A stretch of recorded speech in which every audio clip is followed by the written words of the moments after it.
সম্মানিত মাছ চাষি ভাই বন্ধুরা, আসসালামু আলাইকুম। আশা করি সকলেই ভালো আছেন। সম্মানিত দর্শক, নিয়মিত আমরা আমাদের চ্যানেল থেকে নিত্য নতুন ভিডিও আপলোড করে থাকি। তো আমাদের চ্যানেলটি যারা সাবস্ক্রাইব করেন নাই তারা অবশ্যই আকর্ষণীয় ভিডিও পেতে চ্যানেলটি সাবস্ক্রাইব করে রাখবেন।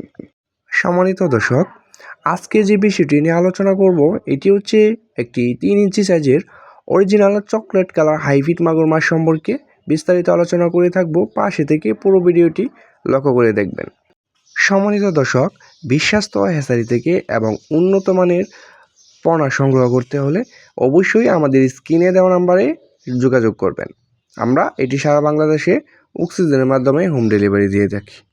দর্শক, এই মুহূর্তে আমার ভিডিও স্ক্রিনে যে মাছগুলো লক্ষ্য করে দেখতে পাচ্ছেন, এটি হচ্ছে অরিজিনাল চকলেট কালার হাইব্রিড মাগুর মাছের পোনা এবং এটিতে 1 কেজিতে ধরবে 200 থেকে 250 পিস।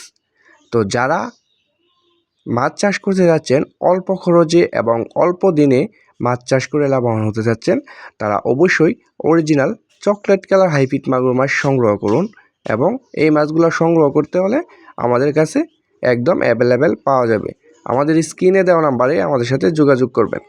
সম্মানিত ভিউয়ার্স, এই হাইব্রিড জাতের মাগুর মাছটি আমরা অনেকে বলে থাকি এটিকে কী খাদ্য খাওয়াতে হবে। তো আমরা বলে থাকি এটি নির্ধারিত কোনো খাদ্য নেই।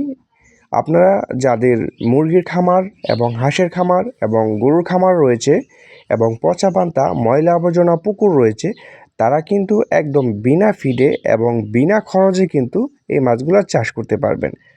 যেমন এটিকে আপনি খাওয়াতে পারবেন মরা মুরগি, মুরগির লিটার, মুরগির নাড়ি বুড়ি এবং পচা পান্তা ইত্যাদি। আপনার যাদের ময়লা আবর্জনা পুকুর রয়েছে তারা কিন্তু এই হাইব্রিড জাতের মাগুর মাছটি ছেড়ে রাখলেই একমাত্র লাভবান হতে পারবেন। এটি মাত্র 3 মাস চাষ করেই লাভবান হতে পারবেন এবং বাজারজাত করার সুযোগ রয়েছে। যেমন বাংলা মাছ চাষ করতে হলে পুকুর পরিচর্যা এবং নানান ধরনের ভিটামিন পুকুরও দিতে হয়। এটা তার থেকে অন্যরকম। এটি কোনোমত আপনার পুকুরে মাছটি ছেড়ে রাখলেই আপনি লাভবান হবেন 100%। তো যারা সংগ্রহ করতে চাচ্ছেন এই হাইব্রিড জাতের উন্নত মানের পোনা, তারা অবশ্যই আমাদের সাথে যোগাযোগ করবেন। পরবর্তীতে ভিডিও দেখার জন্য সকলকেই